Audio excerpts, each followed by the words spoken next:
दोस्तों, कैसे हो आप सब। उम्मीद करता हूँ कि आप सब बिल्कुल बढ़िया और मस्त होंगे। आज मैं आपके लिए एक ऐसी कहानी लेकर आया हूँ जो आपको डर और रोमांच से भर देगी। तो आराम से बैठ जाइए और तैयार हो जाइए इस सफ़र पर, जहाँ अंधेरा, सन्नाटा और डर आपका इंतज़ार कर रहा है। तो दोस्तों, वीडियो के आखिरी तक बने रहिए। रात के करीब 12 बज चुके थे। आसमान में घने बादल छाए हुए थे और हल्की हल्की बारिश हो रही थी। दीपक, जो कि एक पत्रकार था, अपने दोस्त के साथ अंधेरा गांव नामक एक सुनसान गांव में किसी खबर की खोज में गया था। यह गांव अपनी डरावनी कहानियों के लिए एक मशहूर था। कहा जाता है कि गांव में कुछ लोग अचानक गायब हो जाते थे और उनकी परछाई तक नहीं मिलती थी। दीपक और उसका दोस्त रवि गांव के पुराने स्कूल के पास रुके। स्कूल की इमारत खंडहर में बदल चुकी थी।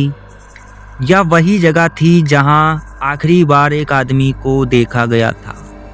गांव के लोग उस जगह से दूर रहने की सलाह देते थे। स्कूल के अंदर का रहस्य। दीपक ने अपनी टॉर्च चलाई और दीपक के साथ स्कूल के अंदर कदम रखा। दरवाजे पर लगा ताला टूटा हुआ था। जैसे ही वे अंदर गए, एक अजीब सी ठंडक ने उन्हें घेर लिया। दीवारों पर बच्चों की पुरानी तस्वीरें थीं, जिनके चेहरे खून से सने लग रहे थे। अचानक उन्हें एक बच्ची की हंसी सुनाई दी। आवाज इतनी डरावनी थी कि दोनों के रोंगटे खड़े हो गए। दीपक ने रवि से कहा, क्या सिर्फ हवा होगी? डरने की जरूरत नहीं है। लेकिन रवि ने जवाब दिया। दीपक ने पीछे मुड़कर देखा तो रवि वहां नहीं था। दीपक ने रवि को आवाज दी, लेकिन कोई जवाब नहीं आया। तभी उसे लगा कि किसी ने उसकी पीठ पर हाथ रखा। उसने तुरंत पीछे मुड़कर देखा, लेकिन वहां कोई नहीं था।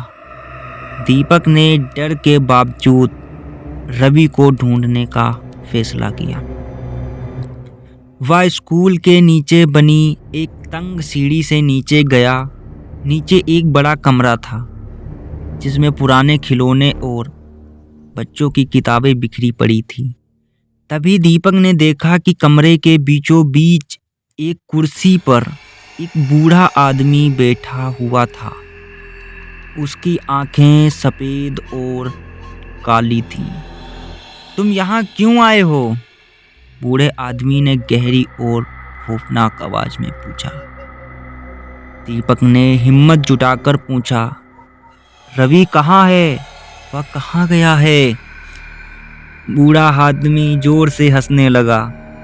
उसकी हंसी से पूरा कमरा गूंज उठा। तभी दीपक को चारों ओर से बच्चों की परछाइयां घेरने लगी।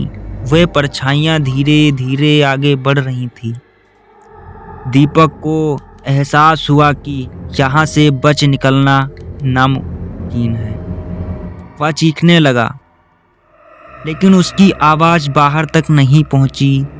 परछाइयाँ उसके करीब आ गईं और उसे जकड़ लिया। सुबह गांव के लोगों ने देखा कि स्कूल की इमारत के पास दीपक का कैमरा पड़ा था, लेकिन ना दीपक का कोई सुराग मिला और ना ही रवि का। कहते हैं कि जो भी अंधेरा गांव में गया, वह कभी वापस नहीं लौटा, और अगर कोई लौटकर आया भी तो वह खुद को इंसान कहने के लायक नहीं बचा। अंधेरा गांव का रहस्य आज भी बना हुआ है। तो दोस्तों, वीडियो को लाइक और सब्सक्राइब करें। मिलते हैं अगली कहानी में। धन्यवाद।